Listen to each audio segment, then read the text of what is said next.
احتشام صاحب، آپ کو ویسے نو کانفیڈنس موشن تک جانے کے معاملات دکھائی دے رہے ہیں کہ اس نہج تک معاملات پہنچ چکے ہیں؟ اور اگر لیٹ سے یہ آ بھی جاتی ہے، پہلی پارٹی مشکل میں ہے، بانی پی ٹی آئی جیل میں ہے، تو کتنے کیا اثرات ہوں گے، کتنا مشکل ہو جائے گا پی ٹی آئی کی سیاست آگے لے کے چلنا ان کو؟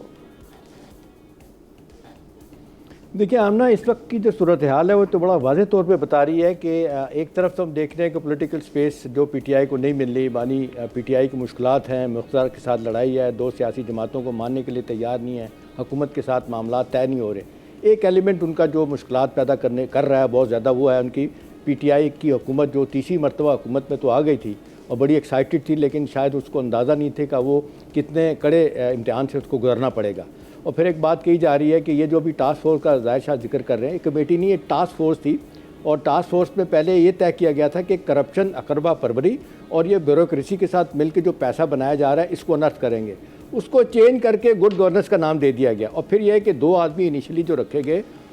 شاہ فرمان صاحب اور قاضی انور صاحب، آمنہ یہ وہ لوگ ہیں جو 9 مئی کے بعد ہاتھ اٹھا کے بھاگ گئے ہیں۔ مطلب یہ 9 مئی سے جس طرح انہوں نے جان چھڑائی ہے پی ٹی آئی سے، ان کو بنایا گیا، کہا یہ جا رہا ہے اس لیے بنایا جائے کہ معاملے کو رفع دفع کیا جائے۔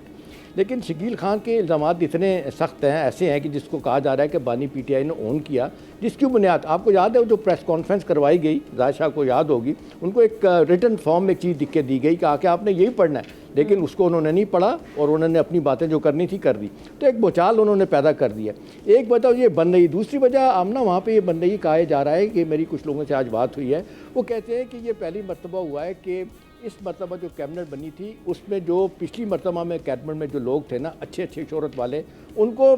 وہ اپنا ٹکٹ ہی نہیں دیا گیا، یعنی الیکشن ہی لڑنے دیا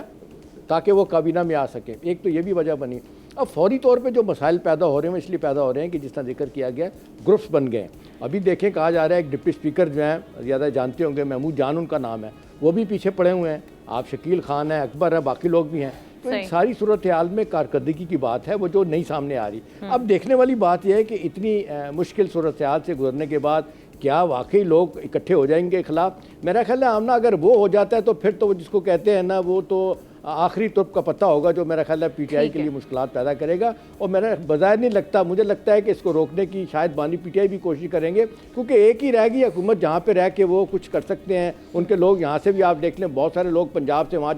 چلے گئے ہیں اپنی گرفتاریوں سے بچنے کے لیے، باقی جگہوں سے بھی، اور پھر امیج ایک بہت بڑا خراب ہوگا۔ اور پرفارمنس کی بات کرتے ہوئے یہ بات سامنے ضرور آ رہی ہے کہ اس فوری طور پہ اگر ایکشن نہ لیا گیا، رفع دفع نہیں کیا گیا، جس طریقے سے گروپس بن گئے، تو میرا خیال ہے پی ٹی آئی کی حکومت کے لیے اور بانی پی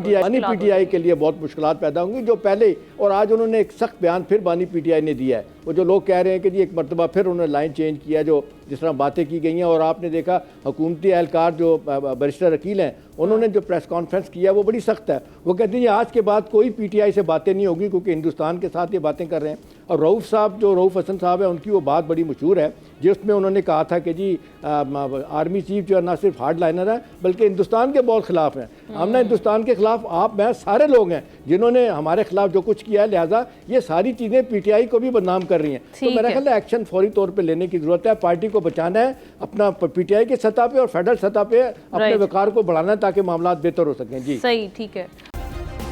سبسکرائب کریں اور بیل دبائیں تاکہ کوئی خبر رہ نہ جائے۔